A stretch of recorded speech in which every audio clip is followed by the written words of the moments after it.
cuando asistimos a una estacional en Mendoza, estuvo Silo, y al hablarse de la ceremonia de reconocimiento, cuando se hace alusión al buen conocimiento, él nos mencionó que tenía que ver con el aura Mazda. Y seguimos comentando de esas cosas.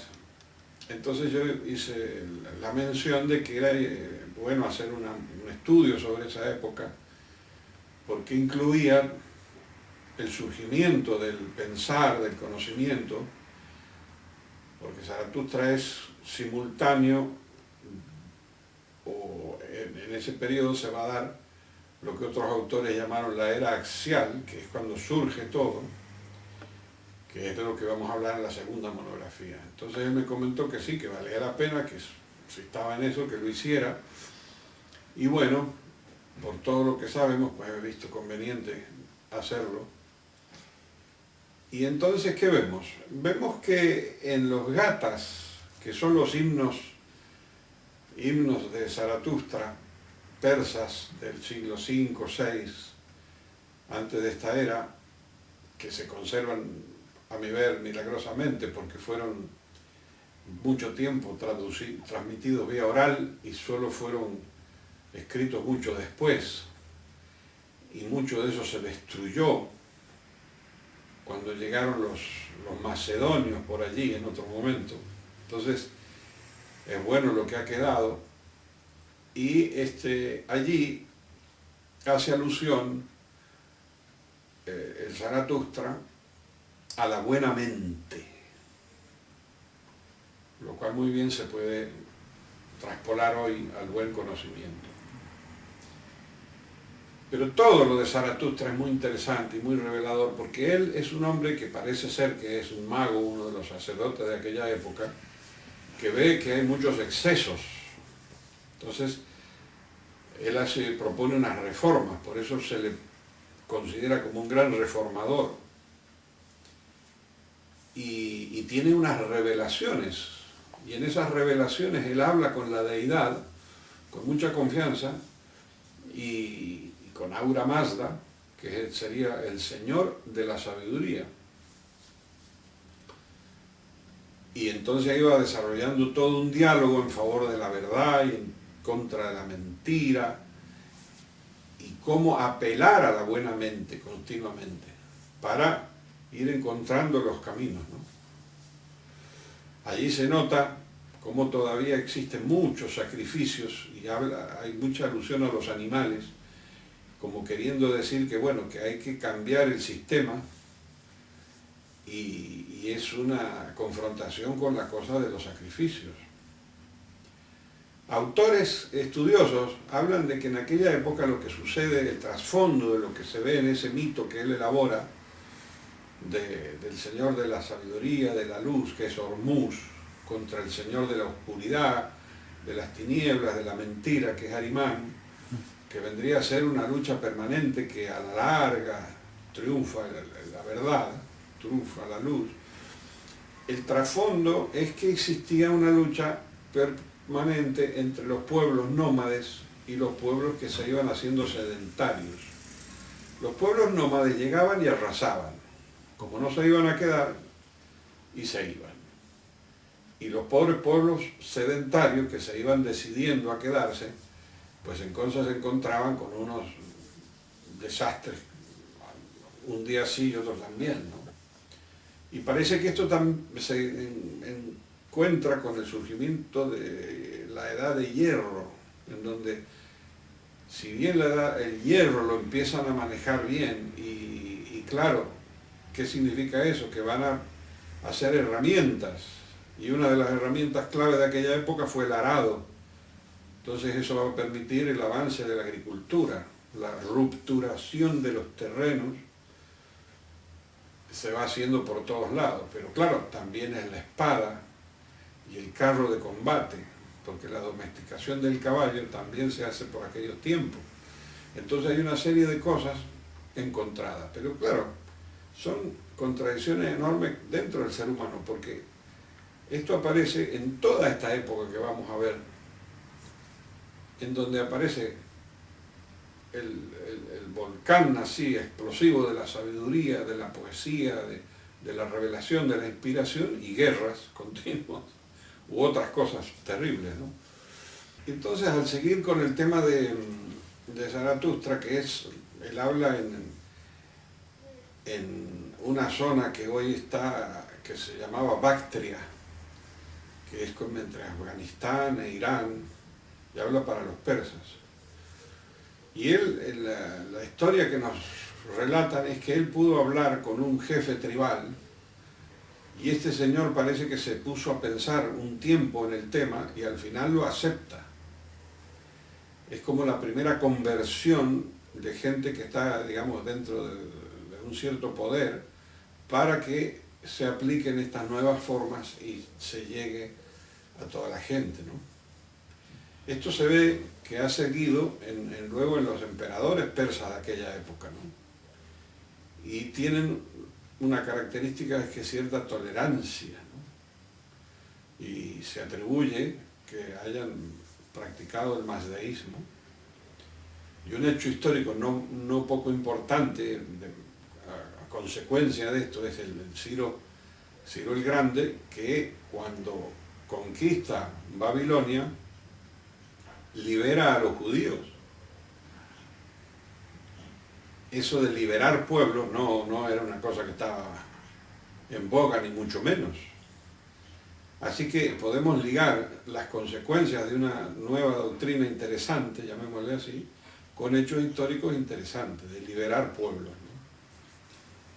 Bueno, da para mucho esto de lo de Zaratustra, ¿no? Los gathas, los himnos están ahí, han circulado. Hoy mismo hay gente que los estudia y los ejecuta porque les gusta mucho los cánticos. Y esta religión que se funda tenía como epicentro el culto al fuego. Por eso en todos los templos hay un fuego que no se tiene que apagar. En la zona esta de Irán o por allá arriba, en esa zona de Bactria y los países actuales, hay una zona en donde hay fuegos en las rocas, que deben ser gases que vienen de las zonas internas de la Tierra, y algunos teóricos dicen que quizás ello haya inspirado esto del culto al fuego, porque por esas zonas no se apaga. Pero por supuesto tiene que ver con que el surgimiento del fuego en la raza humana fue de unas tremendas consecuencias, por todo lo que eso implica, ¿no? Entonces, quizás haya sido como una especie de agradecimiento a este invento, llamémosle así, que ha servido tanto a la gente, ¿no? La cosa es que esta religión va a sufrir un golpe tremendo cuando surge el Islam, cuando llega el Islam a Persia. Muchos de ellos huyen y se van a la India, que son los actuales parsis, pero los templos estos, con el culto al fuego y el cuidado del fuego durante todo el día, existe todavía. Y hay unas comunidades zoroastrianas, le llaman, por el nombre que le dieron los griegos, que siguen hoy y son comunidades que tienen representación en el Parlamento como minoría. De modo que esto ha tenido y tiene su importancia. Lo dejamos ahí. Ahora bien, en la segunda monografía, mejor dicho, estudio que hemos hecho, claro, llama particularmente la atención que en esta época surge, por otro lado, todo el tema indio, surge todos los Vedas, los escritos, los Upanishads, que eso es de una enorme importancia y de gran influencia. Pero es que simultáneamente a eso surgen los chinos, las escuelas chinas. Y mientras todo esto sucede, los israelitas, digamos, los hebreos, van haciendo todas sus cosas.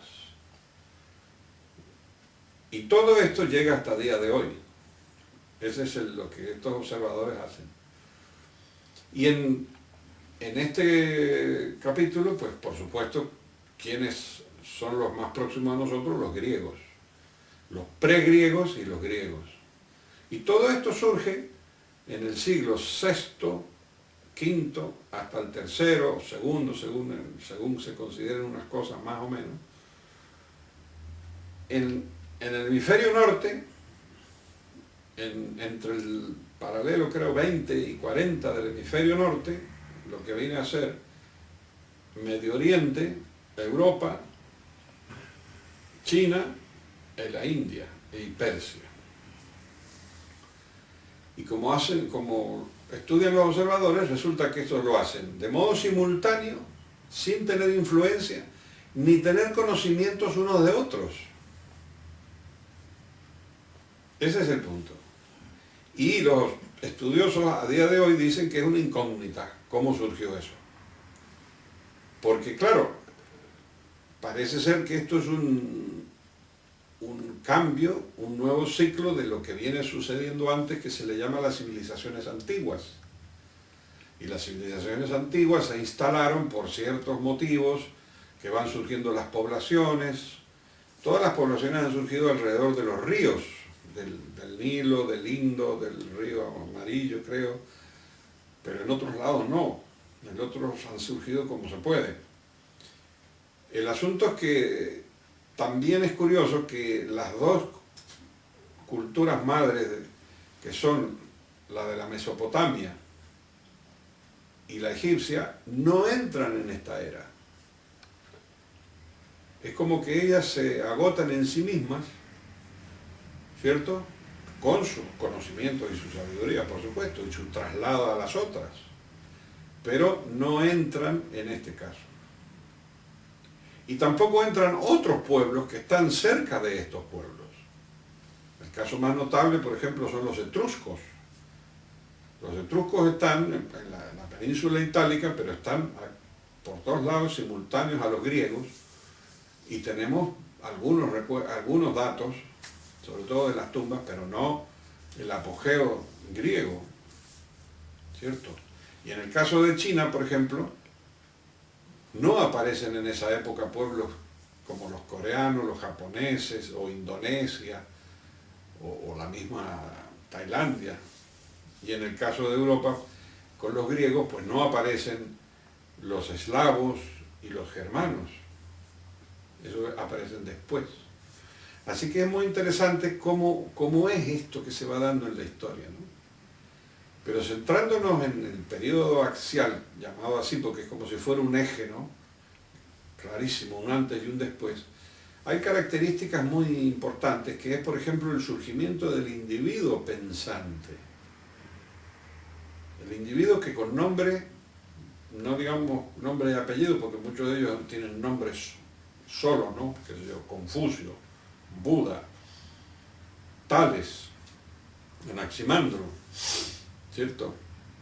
Que vienen a decir una serie de cosas y lo dicen. Hay un estudioso que dice que en pocas palabras lo que ha pasado en esa época es que vienen unos señores a decir, así sí, así no, como muy sintético, ¿no?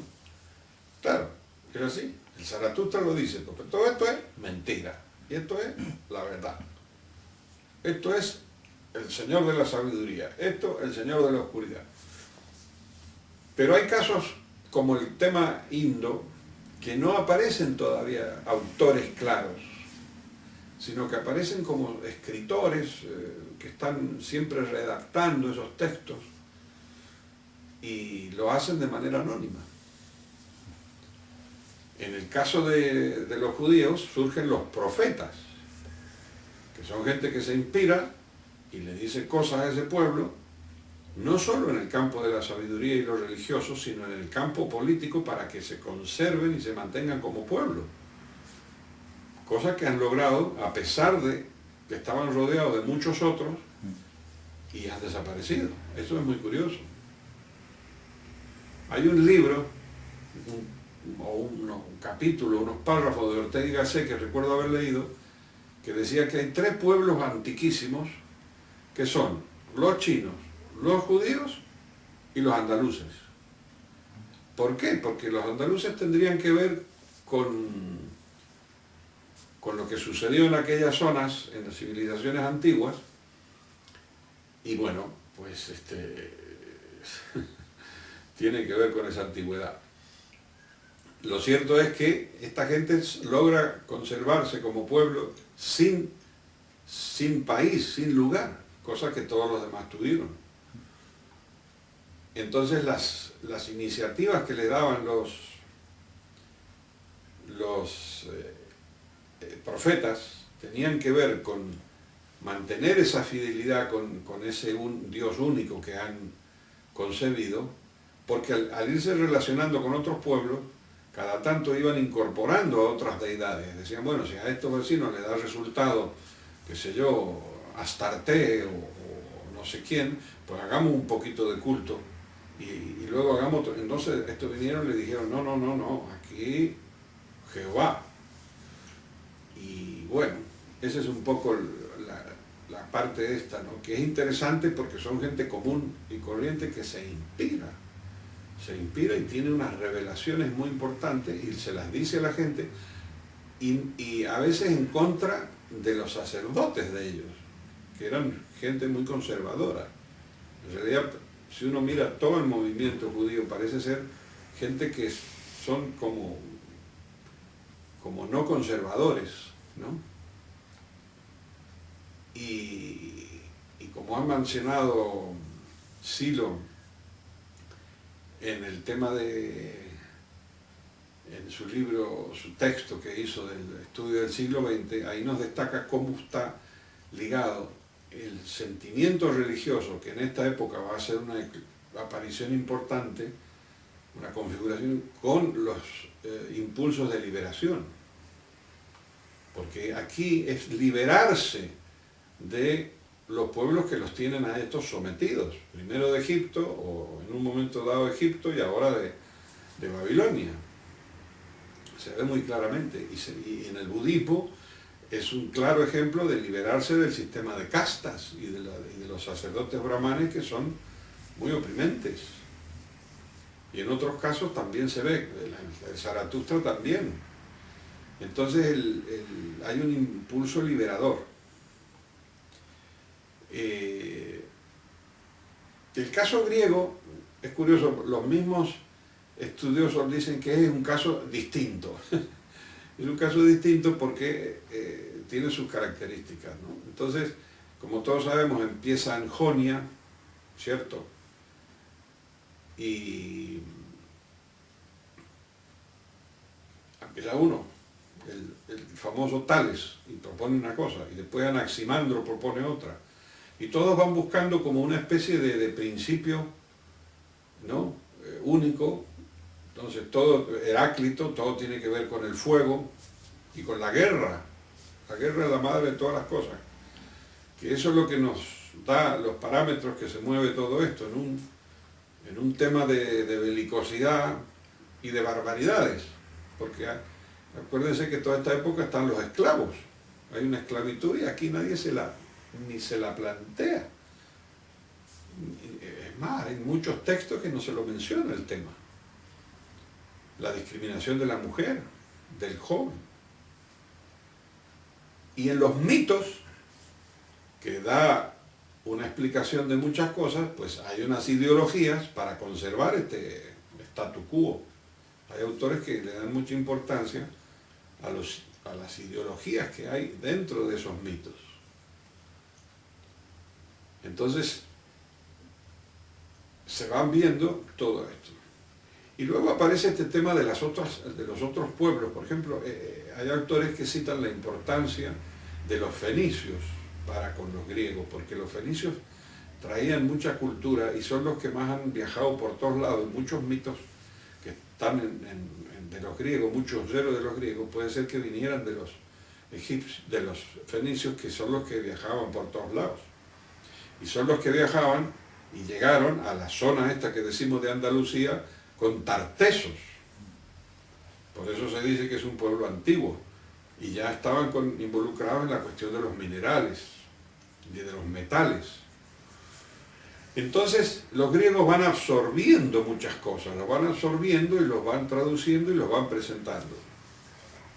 Y luego vienen, o sea, viene todo el periodo que conocemos de los presocráticos, algunos le llaman preplatónicos. Entonces estamos con este tema de los presocráticos y luego viene lo que conocemos de Sócrates y todo esto. Pero es que estos griegos son tremendos, porque no solamente está eso, sino que están los trágicos, el surgimiento de la tragedia.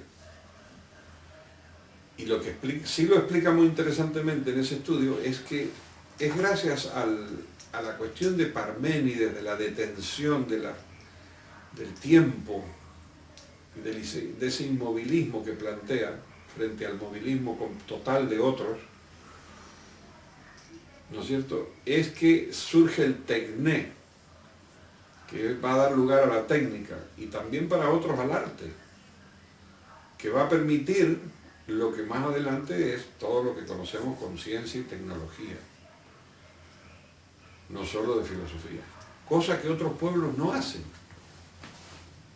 Esto es muy curioso, ¿no? Hay como una frase que él nos dijo en una ocasión que dice, bueno, está muy bien, pero es que estos no han podido hacer ni un enchufe, ni una tuerca. Se refiere a griegos, perdón, a hindúes, chinos, etcétera, etcétera, cosa que sí hacen los griegos. Y así es que teníamos este desarrollo particular en Grecia de todas estas cosas que son muy próximas a nosotros, claro. Pero si lo vemos, es como que viene de por allá, ¿no? Del lejano oriente y se va acercando hacia acá, ¿no? Ahora, haciendo un resumen muy rápido, tenemos que seguir a un autor que estuve viendo, que es un profesor español, en donde él dice que lo básico que se hace en todas estas etapas y en todos estos lugares, en esta etapa y en todo esto, es buscar una unidad para confrontar con la multiplicidad. Entonces, en el caso que venimos viendo de los griegos, surge la relación mitos-logos, el logos o logos, el nous, el neuma, que Heidegger dice que son conceptos muy complicados. Y entonces, por el lado indo tenemos el tema del purusha, pero las deidades mismas es como que hablan de distintas etapas que nosotros después la vimos como distintos momentos de un proceso, que es Brahma, Shiva y Vishnu. Diferenciación, complementación y síntesis. Los mismos hebreos están con un Dios único frente a la multiplicidad tremenda, ¿no es cierto? Aquí podemos hacer una rápida comparación con los egipcios, que los egipcios tenían una cantidad enorme de dioses, pequeños y menores. Dioses para el charco de agua, dioses para un junco, era impresionante. Entonces se va haciendo una especie de reducción a uno solo y que tenga que ver con el tema de la unidad. En el caso de ellos va a tener que ver con la formación de una nación, no tanto como una cuestión metafísica. Y en caso de China surgen las escuelas chinas, por un lado con Confucio, como sabemos, por otro lado con Lao Tse, y los seguidores. Y otros que lo mencioné vez pasada, ¿no? Que es uno que habla del amor universal. Y resulta que como ese señor era muy agitador, lo prohibieron y se ha vuelto a redescubrir hace poco. Ellos hablan, allí surge muy tempranamente el concepto del Tao, ¿no? Que es una especie de camino, de sentido, que a veces no se sabe dónde está, si está aquí, si está en el cielo. Y luego va surgiendo todo lo que sabemos del Yang y del Yin. Entonces eso es un ejemplo más claro todavía de, aunque no le llamen así, de cómo conceptualizar las cosas y toda la variabilidad de cosas que se presentan, la diversidad, la multiplicidad, vamos a ver, un momentito, aquí hay cosas Yang, aquí hay cosas Yin, y esto tiene que ver con un Tao, o si no tiene que ver con un Tao, tenemos un problema. Y eso es lo que podemos hacer como una síntesis muy ajustada de lo que está pasando en esta época. Lo de la tecné es muy importante porque eso se va a continuar a través de los siglos, ¿cierto? Y va a pegar en el siglo XVII y XVIII con la revolución llamada revolución tecnológica o el desarrollo tecnocientífico que llega a nuestros días, que algunos le llaman a eso una segunda era axial, pero que ya descuida el campo espiritual, el campo del pensar y todo eso. Y otra continuidad va a ser, por supuesto, lo del cristianismo y lo del islam, porque es continuación de la cuestión de judía. Es la misma historia de un señor que tiene unas revelaciones y se presenta a las poblaciones que en ese momento tienen una serie de dificultades y les propone unos caminos. Y con todo lo que significa, porque hay algunos que dicen que este señor no existió, que es una preparación que hicieron algunas personas muy eruditas de toda la cuestión egipcia. Hace poco leía un caso donde parece ser que en no sé qué antecedente egipcio está el antecedente del Padre Nuestro. Entonces, claro, esa parte está complicada, pero lo que no está complicado es que todo esto llegó a nuestra época. Y en ese andar se fueron sumando poblaciones y otras quedaban en épocas primitivas. Pero ya en el momento actual, que sería como una especie de tercer momento, que es el tema famoso este de la globalización o mundialización más exactamente, ya todas las poblaciones están imbuidas en las consecuencias de los descubrimientos y de los avances, yo le llamo para bien y para mal, de la era axial. Llegado a este punto tenemos que considerar que también estos mismos autores se plantean si vendrá una era axial nueva, una nueva era, pero en el contexto de la espiritualidad. Y yo no veo a otros que nosotros, con todas las resistencias que ello incluye. Yo recuerdo claramente que cuando Silo empezó a hablar, lo primero que le dijeron, no, pero si en este terreno no hay nada que decir, está todo dicho. Y dijo él, no, justamente, ahí es donde hay que decir. Por eso él, yo comentaba, un poco en broma, un poco jocosamente, nos ha ido mencionando una serie de cosas que hay que corregir, que hemos heredado de todos estos tiempos. Una de ellas es con el tema de la culpa, tan importante en Occidente, que puede trasladarse claramente al concepto de responsabilidad. Por supuesto, si uno no se hace cargo de las cosas, pues las cosas no van a funcionar. Y los conceptos de pecado que tanto hacen sufrir a la gente, y tantas otras confusiones. Y cuestiones orientales, por ejemplo, se habló mucho tiempo de la ilusión. Está en los textos hindúes escrito repetidamente. ¿Y dónde está la ilusión? En el ojo, en la conciencia, en las cosas. Eso hay que puntualizarlo, ¿no? Y luego, como él mismo ha hecho, ha rescatado una cantidad de cosas que estaban perdidas. O sea, todo esto que nosotros vemos en los talleres del fuego, por ejemplo, que se va y se ve todo el proceso desde los barros hasta los metales, el fuego, todo eso. Es muy importante que la gente conozca todo eso en una continuidad, porque no hay por qué solamente estudiar las últimas cosas, qué sé yo, de informática. Ahora bien, el tema es si lo van a reconocer. Yo no sé si los estudiosos se van a poner de acuerdo en que, muy bien, aquí hay el inicio de una era axial, porque es muy fácil decir, como dice, por ejemplo, Lin Yutang, dice, hay un hecho histórico importantísimo, de extraordinaria importancia, que es que Confucio, Lao Tse y Buda vivieron a muy pocas décadas de diferencia. Pues sí, es importante. Y más importante es otras cosas que son, como por ejemplo, Jeremías, un profeta, pues no hace un aporte extraordinario, pero sí les dice que pueden, como los mandan allí a Babilonia, que sí pueden hacer sus ceremonias, llamémosle así, en otros lugares y donde estén, porque los sacerdotes eran nada más que las cosas se hacen en 2 templos. Entonces, claro, son pequeños aportes que han hecho a veces y ha permitido grandes avances, ¿no?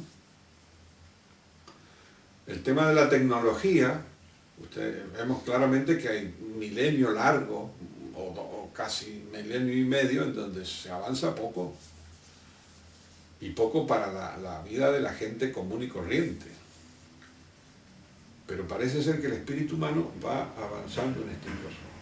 Otra cosa que me parece interesante rescatar, ya para ir dejando esta temática, es otra autora que se llama Karen Armstrong, que habla de ciertos momentos axiales, principios axiales,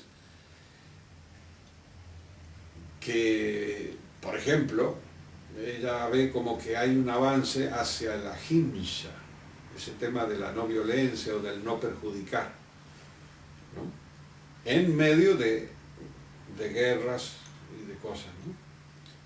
Luego también ve un avance hacia la compasión, hacia la empatía y la compasión, y destaca particularmente el tema de la regla de oro, que es Confucio el que lo plantea al revés, ¿no? No hagas a otros lo que no quieres que te hagan a ti. Y decía, hay que practicarlo todos los días y todo el día.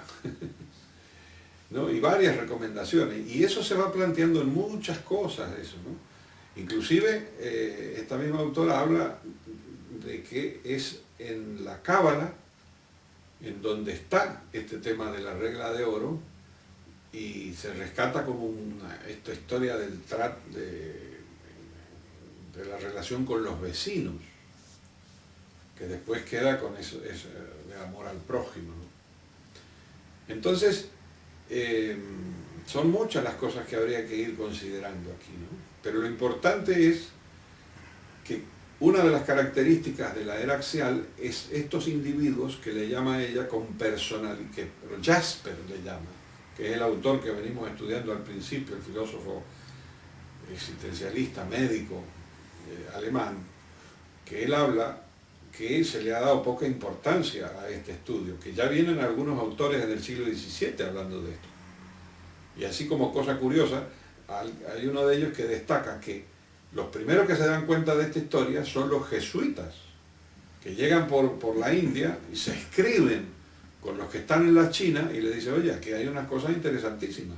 Y los otros le dicen, oye, y aquí también, y son parecidas a las cosas griegas, eran de la misma época. Entonces, claro, al ir avanzando, la gente va encontrando y descubriendo cosas con las instituciones del momento, claro. Entonces, el tema es que esta gente tiene una personalidad paradigmática, dice Jasper. Es decir, son individuos, seres excepcionales, que su vida es su causa, y su enseñanza y su doctrina. Y entonces ellos no es que hacen una prédica, no sé, de 9 a 5, y los fines de semana no, y después tenemos las vacaciones de invierno y las vacaciones de verano. No, esta gente está activa las 24 horas y todo el tiempo, y venciendo siempre dificultades, que parece una explicación clara de lo que ha hecho el fundador de lo nuestro, ¿no? Una vida paradigmática. Entonces el tema está en que, evidentemente, él ha hecho su parte y ahora nos toca a nosotros. Y también al mundo, si lo va a reconocer, porque el mundo encontramos siempre tendencias de un gusto tremendo por las cosas provisorias, por cuestiones transitorias, y se embelezan. Podríamos hacer una lista enorme de cosas que aparecen, medias espiritualoides, y luego derivan en otras y luego se pierden, ¿no? Y se evaporan, ¿no? Entonces aquí tenemos un reto, un desafío, pero nos da una satisfacción enorme, ¿no? Si tenemos que ver y podemos ayudar a que se dé una nueva era de espiritualidad. Para terminar, me gusta recordar algunas frases interesantes que han dicho esta gente, ¿no? Como por ejemplo esta que nos recuerda Ortega y Gasset cuando dice que él se despierta todas las mañanas con un versillo, ¿no?, del Rig Veda que dice: Señor, dame la alegría, Señor, dame la sabiduría. esta frase también de que hay que practicar este principio de la reciprocidad todos los días y todo el día. Es muy interesante esto. Y Silo cuando nos dice que claro, esto es posible, pero claro, hay que querer a la gente. Este es un trabajo con uno mismo, pero sobre todo con los demás. Y sin querer a la gente, esto no se puede hacer. Que es una constante que vemos en todos ellos, que apenas tienen unas luces, unos conocimientos, unas revelaciones, inmediatamente a transmitirlo a los demás. Y en los demás hay resonancia, si no, no se podría haber dado esto. Podemos pensar que hay muchos casos en donde se han perdido algunos intentos y no ha habido resonancia con la gente, pero no esperamos que así sea. Hasta la próxima.